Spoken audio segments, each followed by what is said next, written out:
think we all know as artists how difficult it can be to create something from your heart and offer it out into the world.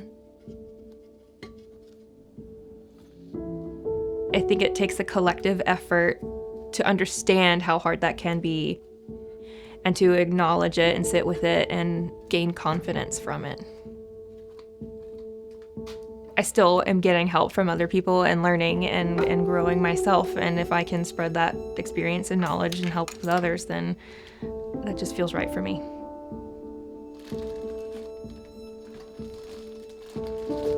I don't think my hands know how to not make art. I was always the doodler, the crafter, the creator, and it helps my brain feel peaceful. I love the way it feels to make ceramics. The process of it just is very satisfying. From tapping the clay into a ball, to throwing it on the wheel, to carving it, to glazing it, to pulling it out of the kiln. It's just the whole process just is amazing to me. It feels like magic, and I like to make magic.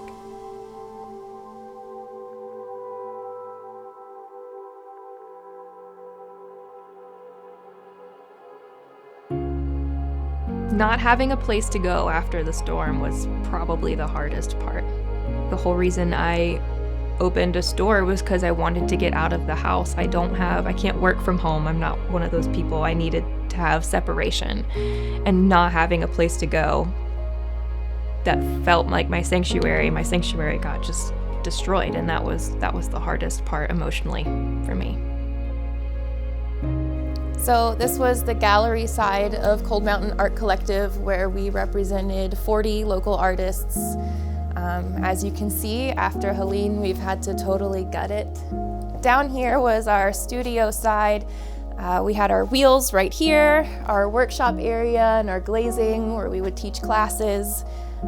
It also was all underwater, just a couple inches from the ceiling there, so we're working on getting it put back together, our equipment fixed, and welcoming back our studio members.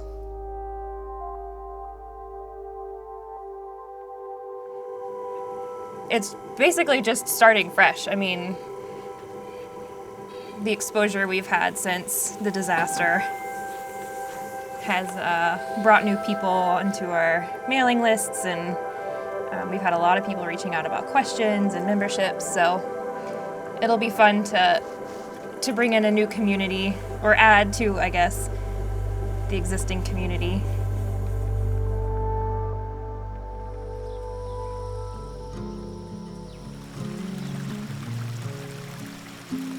When I go to the river and I get to sit and I can listen to the river babbling on, and the birds and the nature, and there's like no service, and it's just you sit there and you kind of meditate for a moment.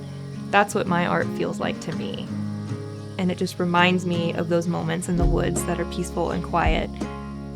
When I've had an overwhelming day, or I just need a break from everything else, I turn to ceramics, and it just helps clear my head because I can't think about anything else other than what I'm creating in the moment. And it's a sanctuary. We've had a great turnout today. It's so nice to see all these new faces and familiar faces, and everybody just really appreciating what the local artists here are offering in our gallery, and excited to get back into classes. And it feels very validating to know that all this hard work has really paid off. It feels like home. It feels like my sanctuary again. No matter what happens with the collective in the future, I think just getting to that grand reopening, having gone through it all, feels like success. And that's all I could ask for.